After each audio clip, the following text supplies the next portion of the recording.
Aloha and welcome back. We're going to be watching some Nvidia content with Jensen Huang and Becky Quick from Squawkbox. This came out a few weeks back. Today, Nvidia had earnings and they smashed it as expected. Now, the overall market didn't respond as well as we would like, but it's been less than 12 hours. We'll see how it opens up in the overnight as well as tomorrow. That's going to be the big day. Stick around and let's get into it.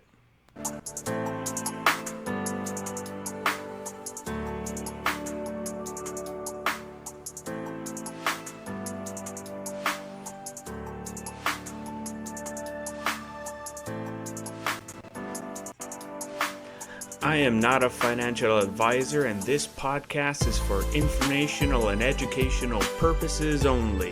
The content discussed here is not intended as financial, investment, tax, or legal advice. Always consult with a qualified professional before making any financial decisions. Past performance is not indicative of future results. All opinions expressed are my own.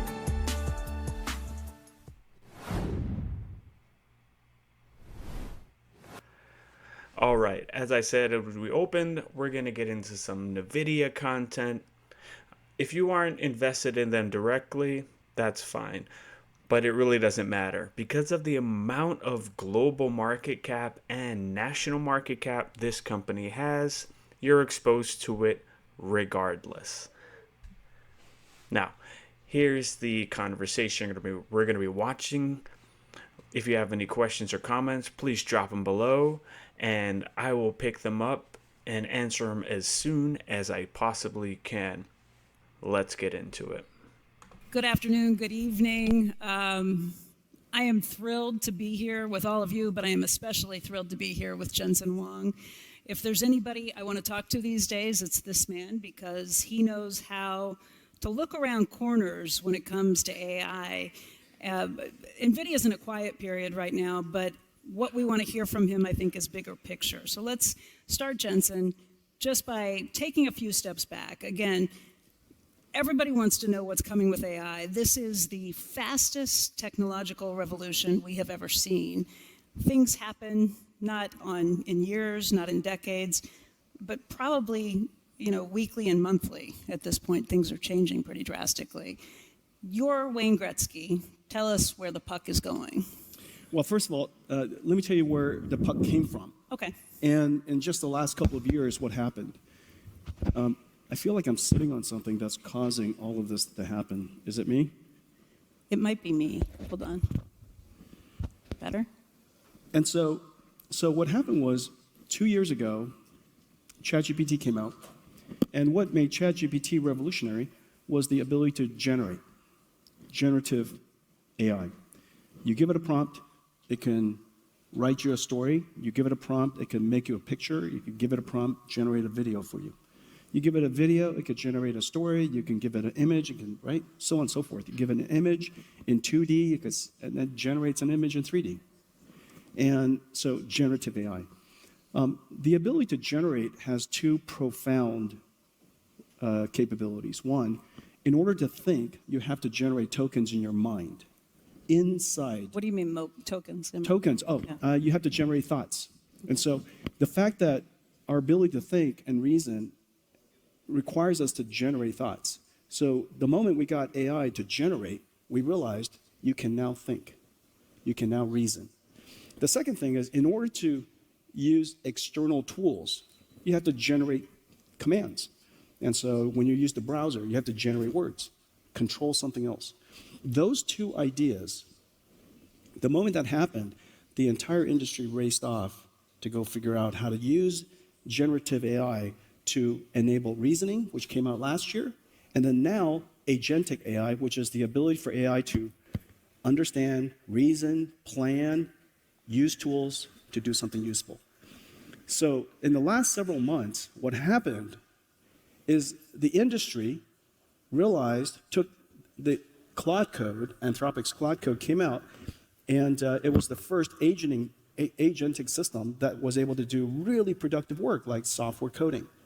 And software coding is a good first place to go, but remember what coding is. Coding is the codification of something you want to automate.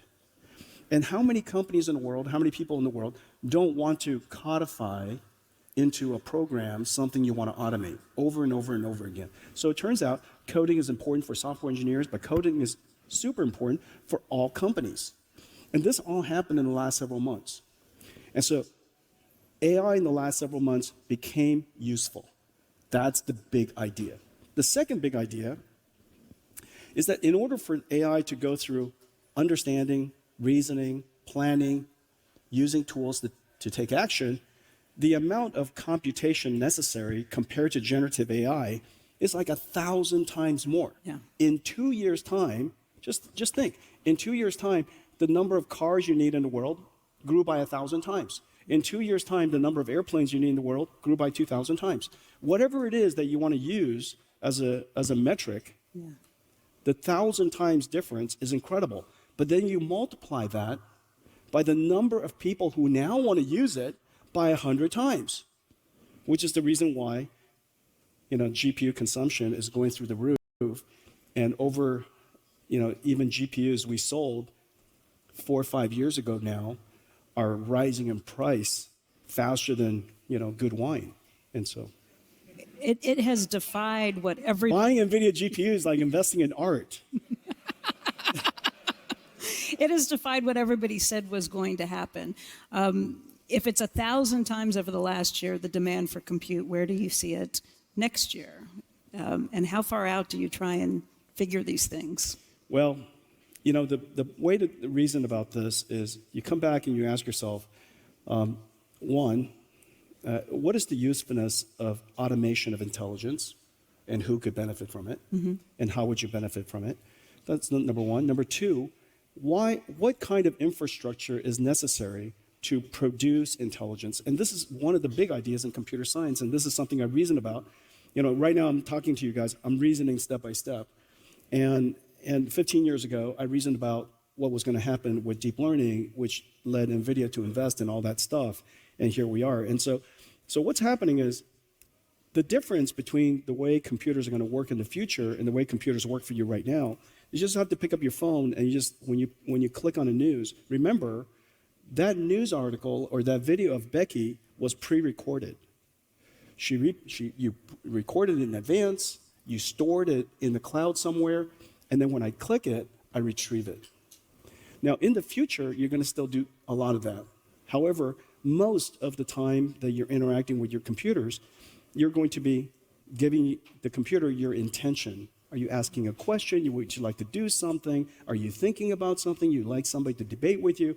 Is there a big planning thing that you want to do for a vacation or a wedding or whatever it is?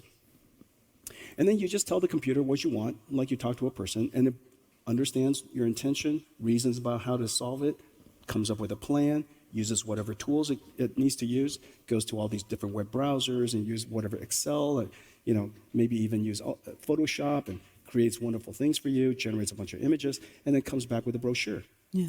Right? And so you got to ask yourself, therefore, if that's the way you use, if the first way you use computers retrieval-based, and now everything is generative, and it's contextually relevant, meaning you can't pre-record anything that I just said.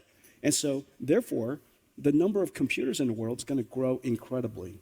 And this is the reason why I say AI is not just an application. AI actually reinvented the computer industry. AI invented a whole new industry. And for many of you in the audience, you're working with us at the energy level, of course, at the chip level, at the infrastructure level, land, power, and shell, cloud services, neo cloud, so on and so forth. Then it's the model layer. Most of the time we're talking about models, but the fact of the matter is without this underlying part, there is no models that's useful. And then most importantly is the application layer. The application layer in healthcare, in transportation, retail, you name it, financial services, all these different industries are not going to get revolutionized by artificial intelligence. And so when you break it up from that perspective, when you just kind of reason about it, it is very certain now that like the internet, which is everywhere, you're going to have computers computing like NVIDIA's GPUs literally everywhere, so that every time you use the computer, it can generate the proper response to you. When you say, you know, Wow. Excuse the fan. Talk about a lot of information there in just a few minutes, but with the risk of just running this the whole time, we're not going to do that. Please continue, take this and go and watch the rest of it. The rest of the content is educational, but these first few moments kind of gives you an idea if you're not kind of adept at what Nvidia does and why they're growing so much. As you can see here on the chart below me, they're trading above 222, 25, somewhere in there. We'll check how they open up tomorrow morning, and then we'll really get to see how the markets sort of digested the earnings that came out just a few hours ago. But until that happens, I have no new information for you. So, I'll see you soon.